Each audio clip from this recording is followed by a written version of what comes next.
वहां एक जमींदार परिवार था जिसका नाम विक्रम था। विक्रम एक अच्छे दिल वाले और समझदार व्यक्ति थे। उनकी पत्नी का नाम साधना था, जो भी एक बहुत ही सुंदर और समझदार महिला थी। दोनों के बीच प्यार और समर्थन की बुनियाद थी। विक्रम और साधना की शादी को 5 साल हो चुके थे और उनके बीच एक खुशहाल जीवन चल रहा था।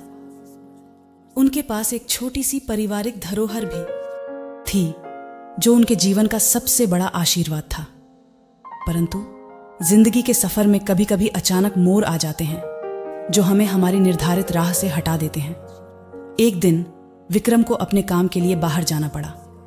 वह अपनी पत्नी साधना से वादा किया कि वह शाम तक वापस आएंगे, लेकिन किसी कारणवश उन्हें अपने काम के चलते रात तक बाहर ही रहना पड़ा। साधना ने उन्हें वादा किया कि वह खुद के लिए रात का खाना तैयार करेंगी और उनका इंतजार करेगी। जैसे ही विक्रम वापस आया, उसने देखा कि साधना बिल्कुल अकेली है और रसोई में अचानक से उनकी आवाज भी नहीं आ रही थी। वह घबराया और तुरंत रसोई में गया। वहां पहुंचते ही उसने देखा कि साधना जमीन पर पड़ी हुई थी और उसके हाथ में एक चाकू था। विक्रम का दिल दहल गया। उसने तुरंत उसके पास जाकर पूछा, साधना, क्या हुआ? तुम्हें क्या हो गया? साधना ने उसको देखा और उसकी आंखों में आंसू थे। उसने विक्रम को गले लगाकर कहा, विक्रम, मुझे बताओ कि मैं ऐसा क्यों करूं?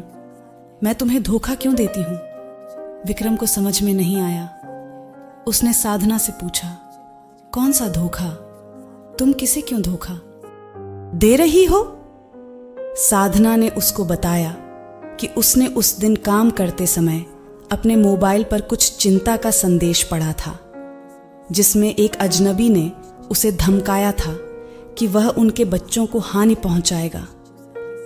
उसने कहा कि अगर वह ने खुद को मार लिया तो उसके बच्चों को कोई नुकसान नहीं होगा।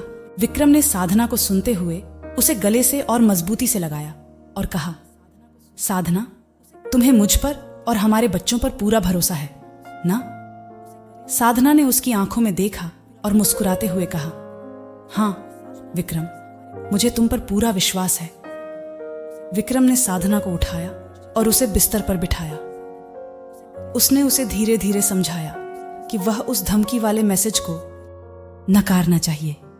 उसने साधना को समझाया कि किसी अजनबी के डर से उसे अपने आप को या अपने परिवार को नुकसान पहुंचाने की कोई जरूरत नहीं है।